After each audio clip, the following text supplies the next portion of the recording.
Well,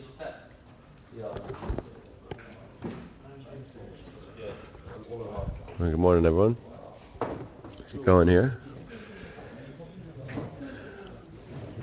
Okay, last night's session on in U.S. markets was a bit of a drift up after a sharp sell-off at the beginning of the session.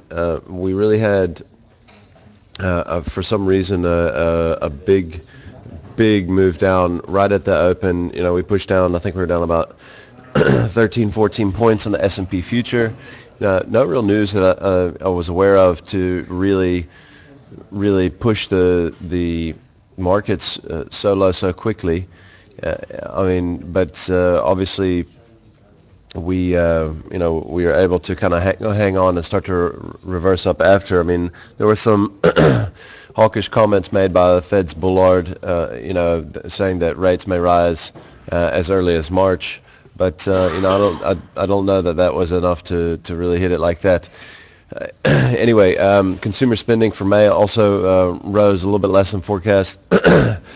So we've had a couple of data points over the last few days that have started to soften up again now, just maybe throwing a little bit of doubt in the minds of some of the market participants as well about how well the U.S. economy is actually doing. But bottom line is, I'll just go back to that. I mean, we drifted right back up to flatline, really positive, really reminiscent of obviously a bull market, and being able to just kind of hang on to the gains. All right, looking into Asian action overnight, we have most of the markets that were all lower across the board. I think the Shanghai index in China managed to hang on to some sort of a gain. We've had the Japanese yen that's just kind of started to creep a little bit stronger the whole time versus the dollar, and I think that's starting to put a little bit more pressure on the Nikkei. As you can see, the Nikkei really underperforming a little bit. We had Samsung that's also underperforming quite hard in South Korea after they came out yesterday and said their next set of earnings are not going to be great. So there are a couple negative catalysts there, but bottom line probably more just following on the back of U.S. action than anything. All right, corporate action. We're going to look at all the stocks going ex-div on Monday. That's CLS, ATNs, PFGs, ILVs, and NPKs. Just have a look at the size of those divvies there. We also had a few broker upgrade downgrades here. Sasol was cut to equal weight versus overweight at Barclays. We had ARIs, which is cut to equal weight at Barclays, and we had Exxaro, which is cut to underweight at Barclays. So maybe a little bit of a common theme there between ARIs and Exxaro in the same sort of sector.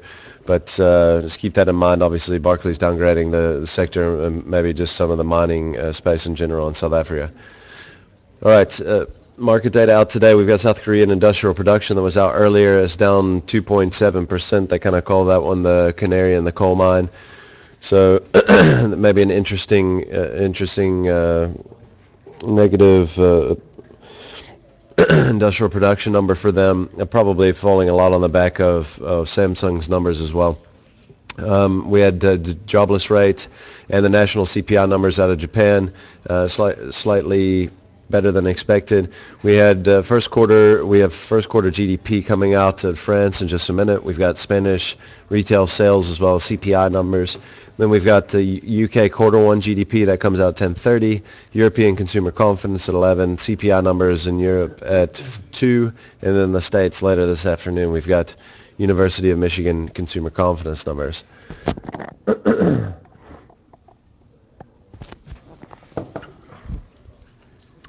All right, let's get into the maps real quick.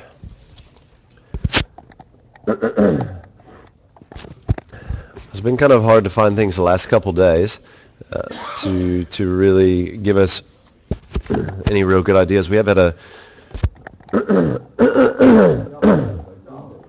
we did have a pullback before yesterday, and a couple different shares in a significant pullback, but a lot of the stocks are still kind of looking indecisive in terms of the charts. We'll start here by looking at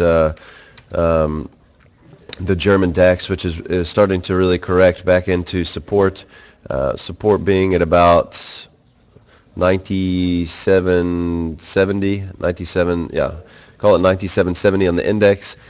You can also look at this. I think you can look at that as potentially being the breakout as well. So there's definitely a little risk range to kind of play, maybe between 96.50 and 97.70, but somewhere in there's definite support in the German DAX, and I really think that we are still in a very bullish looking setup right now for the DAX, and we're gonna have to drop those levels for that to change. We'll look at Supergroup. Supergroup really, after making a real breakout here about a month and a half ago, down around 28.70, 28.80. We've really kind of consolidated on top of that, and now we're starting to look like we're ready to break out of maybe a kind of a wedge pattern or ascending triangle or something along those lines. Probably not a big target to the upside, probably only looking for another $1.50 or so to the upside, but definitely looking like we're getting ready to get a little move to the upside in Supergroup if we can get above the 30, 20, 30, probably 30 level. I'd call it to be safe. All right, we'll look at Avenge. Avenge, we've got a nice little head and shoulder setup going on here. This one's very clearly defined. I really like it when patterns like this kind of have a real, look how consistent that downtrend was. So without question, we're in a real hard downtrend there. And basically, we've started to kind of move out sideways here. So, the odds are definitely in the favor of a breakout again to the downside. You can see this very clearly, that there is a head and shoulders pattern setting up here. And we really need to drop the 2240, 2250 level, somewhere along those lines, to really get a breakdown below the neckline in the head and shoulder pattern, and really take us probably at least to the recent lows and the lows on the year, which are down in the low 20s. All right, so the next one we'll have a look at is, we'll look at a couple of the gold miners here. I'm kind of been struggling to find a couple of things this morning, outside of one or two really good setups. But this is Gold Fields here. You can see we flagged into resistance there at around 40, and definitely looking like we've popped out the bottom here a little bit. Definitely underperformed last night as well. We've had a bounce in the gold price since the close yesterday, but these things are struggling. Even with this big breakout in the gold price, they're really struggling to get up. And I think that's important. So, we definitely look like we're breaking out of the downside of the flag pattern here in Gold Fields. And AngloGold looks very much the same.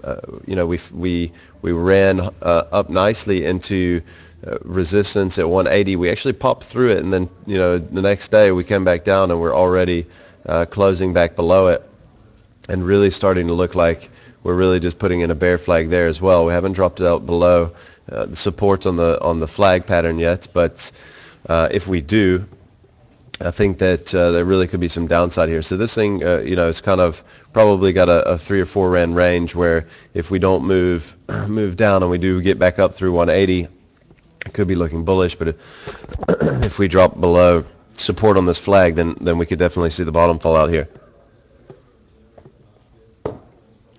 All right, and the last one I'm going to show is Life Healthcare. And Life Healthcare is really, all of these medical companies and pharmaceuticals and medical device companies, they've been exceptionally hot stocks for the last couple of years, and this one's been no different. And you can see here, we're really making quite a big, long, protracted bull flag here. And it's the same sort of thing that we talked about earlier. This comes off the back of a really nice, just broaden this out, but a really nice push higher here, where we moved up, probably 30% over a period of 4 or 5 months, and really kind of looks like we're just consolidating a little bit, moving slightly down, but down and out to the right. And I think that the pattern is still bullish. I think that coming down in here to the 200-day and testing closer to around the 200-day, this could be a decent little area to have a nibble again on Life Healthcare. And that's it for today, guys. Thanks a lot.